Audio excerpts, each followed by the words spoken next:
Yan. Saan ang gagawin natin magiging pin? Samsung na naman tayo. Nagluluto kami guys ng ano tawag dito? Kwek.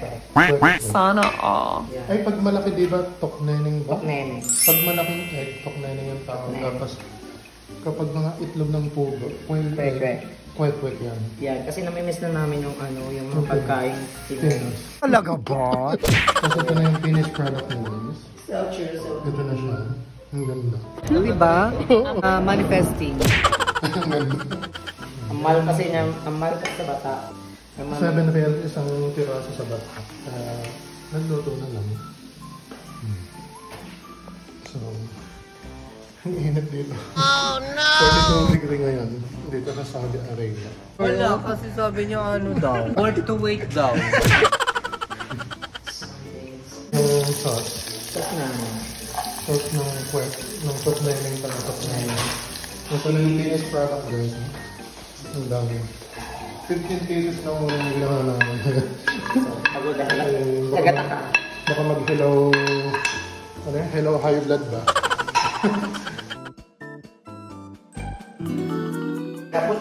Bapot kami ngayon. Ang init dito ngayon. 42 degree. So ito na guys yung magiging sopa. May pipino siya, may sibuyas. Sa yung tubig.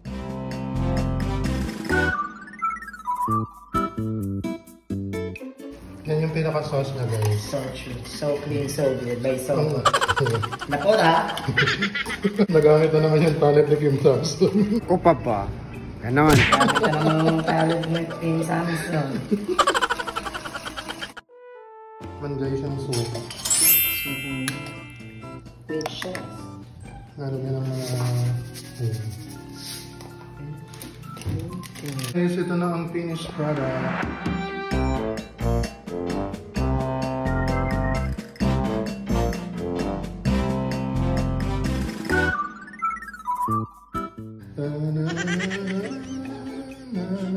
Background music guys.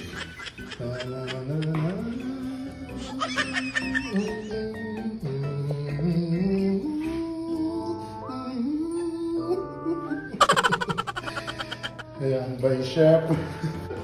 Nakapagawa na tayo ng kwek-kwek, cravings natin. Yung masatisfied yung cravings. Cravings satisfied. Kasi ang mahal. Ang mahal sa Batangas, 7 reals isa. 7 reals isa. So, hindi makatarungan yung price, kaya gumawa na lang. So, hanggang dito na lang. Bye-bye. So guys, kakain na tayo ng tokneneng. Ito na siya. Nasa table na siya.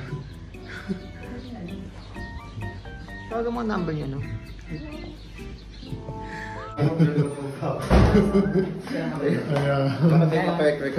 Kakain. So, diba? Tapos ano? Siya. Kaya na eh. Kain na tayo guys. Ayan. Nagluluto ko ng pritong hasa-hasa eh. Ako hindi pa nga ako ito, lagay mo ng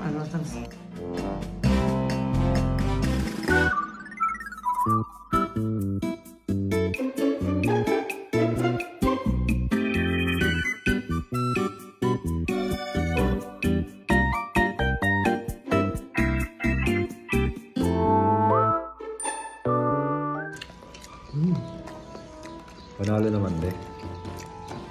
Sarap. Ikaw, ano ko yung